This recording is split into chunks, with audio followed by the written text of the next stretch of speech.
ഇന്ന് ഞാൻ പറയാൻ പോകുന്നത് ആയുർവേദ പ്രകാരം ശർക്കര, ബ്രൗൺ ഷുഗർ, അതുപോലെ തന്നെ പഞ്ചസാര,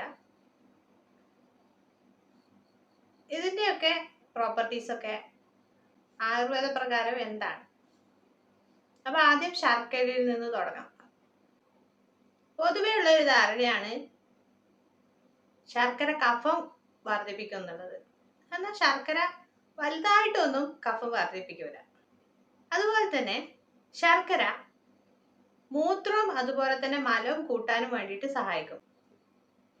ശർക്കര ശരിയായ രീതിയിൽ ഉണ്ടാക്കിയിട്ടില്ലെങ്കിൽ, അതായത് പ്രിപ്പറേഷൻ ശരിയായിട്ടില്ല എന്നുണ്ടെങ്കിൽ അത് കൃമി ഉണ്ടാക്കാൻ കാരണമാകുന്നു. അതുപോലെ തന്നെ ശരിയായി പ്രിപ്പയർ ചെയ്യാത്ത ശർക്കര ഉപയോഗിക്കുന്നത് കാരണം കഫം വർദ്ധിക്കും.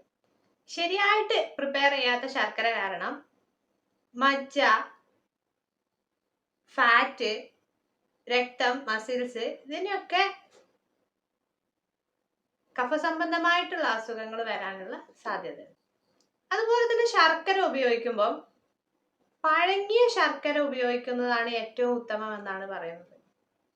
അപ്പൊ അങ്ങനെയുള്ള പഴയ ശർക്കരയാണ് നമ്മൾ യൂസ് ചെയ്യേണ്ടത് എന്നാണ് ആയുർവേദത്തിൽ പറയുന്നത്. പുതിയതായിട്ട് ഉണ്ടാക്കിയ ശർക്കര കഫം കൂട്ടാനും അതുപോലെ തന്നെ ഇൻഡൈജഷൻ, അതായത് ദഹന പ്രക്രിയ കുറക്കാനും കാരണമാകും. ബ്രൗൺ ഷുഗറിനും അതുപോലെ തന്നെ ഷുഗറിനും, നമ്മുടെ സാധാരണ ഉപയോഗിക്കുന്ന പഞ്ചസാരക്കും ഒരേ ഗുണങ്ങളാണ് ആയുർവേദ പ്രകാരം പറയുന്നത്. വൃശ്യമാണെന്ന് പറയുന്നുണ്ട്, സെമൻ ഇൻക്രീസ് ചെയ്യാൻ ഹെൽപ്പ് ചെയ്യുന്ന സാധനമാണ് എന്ന് പറയുന്നുണ്ട്.